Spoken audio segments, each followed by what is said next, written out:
10, 9, 8, 7, 6, 5, 4, 3, there you go, 2, 1.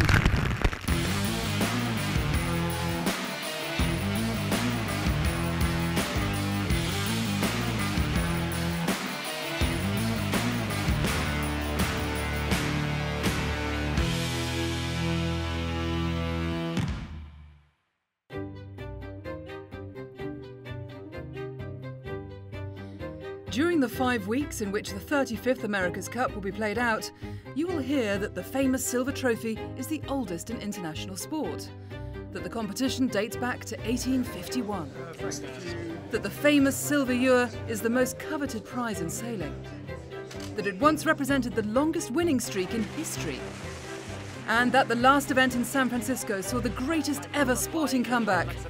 All of this is true. But at its heart, the America's Cup represents two things above all else. It is the ultimate sailing match race. 2 boats, 1 winner, 1 loser. And it's always represented the leading edge of design and technology. Never has this been more valid than today. The 35th America's Cup has created the most advanced boats in the racing world, designed for a high-speed match race that will raise the bar to an entirely new level. And while the boats may be the fastest ever used in the Cup, they're also the smallest. But there are some things we know less about than ever before, namely, who will win. Here, not even the 5-time winner and architect of the modern America's Cup can help. It's probably one of the most unpredictable outcomes that I've ever experienced. You know, these teams are very equally matched. It's going to be a very close contest, I think, particularly amongst the finalists. You know, and I'm honestly not sure who's going to win this. Since the last America's Cup in 2013, teams have been busy racing identical 45-footers in the America's Cup World Series. Ultimately, the America's Cup is a match race between the defender, in this case Oracle Team USA, and a challenger. The first phase of the competition involves selecting the best challenger from the 5 teams that threw down the gauntlet. The successful team then goes on to take on Oracle Team USA. Racing will take place on the Great Sound in Bermuda, where teams will go head-to-head in a series of match racing flights. Having won the America's Cup World Series overall, Land Rover BAR starts the qualifiers with a 2-point advantage. Oracle Team USA came second and has a 1-point advantage. The road to the Cup involves 3 phases. The first is the qualifiers, a double round robin where teams race each other twice. This racing includes Oracle Team USA. The lowest scoring challenger is eliminated. And the defender, Oracle Team USA, then plays no further part until the America's Cup itself. The Challenger Playoffs is a knockout phase between the 4 teams. Each match is a 1-to-5 series to select the challenger. Then it's on to the America's Cup match, a 1-to-7 series. So, who are the teams? After a difficult and traumatic America's Cup in 2013, Artemis Racing has frequently delivered impressive results, but without the consistent performance they would have liked, until now. During the practice racing, the team dominated the results, pointing towards a new level of performance. Emirates Team New Zealand set the foiling agenda for the last America's Cup and came within 1 race of winning, before Oracle Team USA snatched victory in the most dramatic manner. Well known for their innovative style, the Kiwis are nevertheless as capable of winning the Cup as they are crashing out. Last to the party, and believed to have the smallest budget, one of Groupama Team France's greatest assets is its skipper, Franck Camas, one of the world's most versatile and accomplished sailors. When it comes to raw, hands-on feel, the French team has plenty going for it. Led by the world's most successful Olympic sailor, Sir Ben Ainslie, Land Rover BAR has taken a technical and clinical approach to its campaign. Despite winning the America's Cup World Series, they've struggled to deliver results in the recent practice racing. Yet only a fool would write the master of comebacks off. SoftBank Team Japan is led by one of the most experienced America's Cup skippers in the fleet. In 5 previous Cup campaigns at the wheel, Dean Barker has tasted both victory and defeat. Buying design packages from Oracle Team USA at the start of the cycle gave his team an early advantage. Skipper and helmsman Jimmy Spithill is the hard nut of the Cup. Nicknamed the Pitbull, his focused determination along with the team's comeback in San Francisco makes them a strong defender. Well funded and well stocked with talent on and off the water, they appear to have it all. Yet they failed to win a single America's Cup World Series event and finished second overall. And in the Cup, there is no second.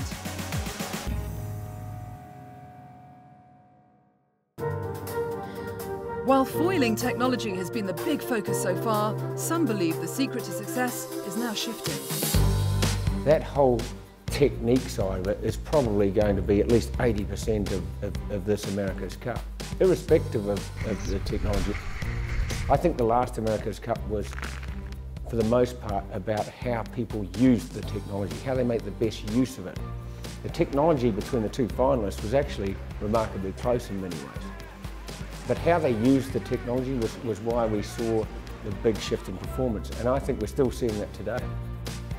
The human-machine interface between the crew and their sophisticated systems is what teams have been working on most recently.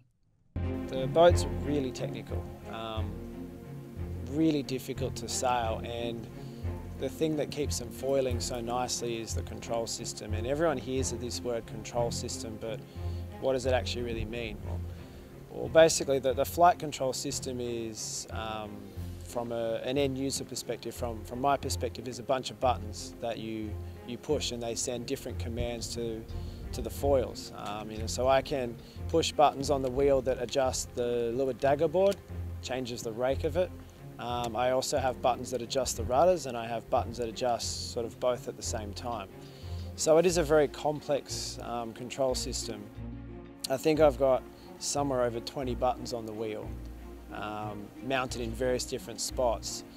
And it's been a huge project. You spend a lot of time with control systems engineers and boat builders, to be frank, in the team, coming in saying, I need to move the button 2 inches to the left, and they look at you and they roll their eyes and they're like, what do you mean? How can 2 inches make a difference? But when you are doing 35 knots and you need to pull off a foiling jibe and hit it spot on, if you have to move your hand from one button to reach another button, it just doesn't work. And then you've got a number of foot buttons below the wheel as well, which control dropping and lifting the boards and bleeding the cant and all this stuff. So yeah, it's a full-time job at the back. And then sometime after this whole trying to just fly the boat and make it go quick, you got to think about where the other boat is. All the teams have been considering the same issue, but Land Rover BAR believe they have a solution that will take them onto another level. The wheel encompasses a whole lot more in terms of the control of the systems on the boat and the foils, the dagger board and the rudder. And the easier those are to control, then the more stable the boat will be and the faster it will go. Well, the shape of the wheel, it's obviously circular as it has to be within the rules. But it's moulded, specifically to fit my grip. Also, a lot of the control paddles and system on the wheel that we've developed over the last couple of years as we've been sailing these boats to try and get a much more sort of intuitive control for the foils on the boat to keep the flight of the boat as it should be at many different states and through many different manoeuvres. Where it differs from other teams, or certainly wheels on other boats, is that we have the interaction with the paddles tacked inside the rib. This means actually that it's close to the controls, it's close to the fingertips.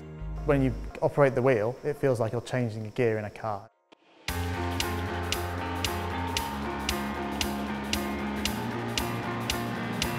Others have taken a different approach to engineering an advantage. Generating enough power to drive the hydraulic systems is a problem that all the teams face. Emirates Team New Zealand hope to increase their efficiency after fitting cockpit-mounted bicycles instead of the conventional grinding pedestals. Having developed the system in secret at their home base on Auckland, they were the last team to arrive in Bermuda. And when they did, they attracted plenty of attention. Well, there was a few boats out, but you're going to get that, and that's a good thing. We watched them, they watch us, but now there's just a lot more people watching you, and also locals out in their boats too. But aside from the technology arms race, there's another big change for all. The switch from fleet racing to match racing. Focus completely shifts to match racing, which, you know, for most people probably doesn't mean a whole lot, but it's a completely different game now. You can't just go around the course sailing conservatively trying to get seconds and thirds and hoping to win the event. You're either going to win a race or you're going to lose a race.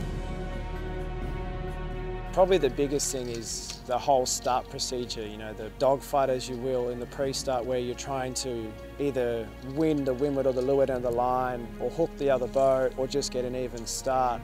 And that's our biggest area that we need to improve, is the starting. Usually once we get round Mark 1 and the race begins, we're feeling pretty confident. You'll see higher risk sailing involved.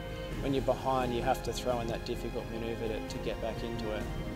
So it is a very different type of racing. But for all the high technology, big budgets and technical sophistication, trip up and the game could be over. A breakdown, capsize or man overboard could easily define this cup. Keeping the boat up the right way and the crew on board has raised the stakes even higher for the 35th America's Cup.